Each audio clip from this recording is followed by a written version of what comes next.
یک نیم سال موتورسیکل حرکت استم جای اینا 25000 کیلومتر این موتورسیکل یکم مای تا از همون را استفاده کردم. آها زنا کمی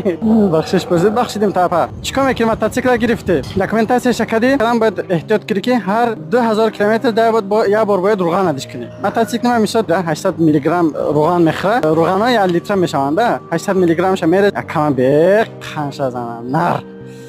اون کس طرح نداد بیا اکا بگذار ترام بگذار اکا بگذار ما روغن 1 لیتر روغن علیش کردن ده بعد روغن تا جمع کنید 200 نشه 800 میلی گرم یک کنم اکا روغن علیش کردن چانس ما بگی 500 تل دادش میکنم من $10 ده روغن علیش میکنم هر 10 هفته ده بعد که من روزانه 12 ساعت قریب کار میکنم روزانه 200 300 کیلومتر میرم ده هر 8000 کیلومتر ده باید ترمز را علیش کنی 8000 نباید بگذاره غیری 10,000 کیلومتر در بار طرفی در موتورسیکل چپ داره همون طرف اهمیتی هر 10,000 کیلومتر در بار علیش کنیم پول توزا میکنه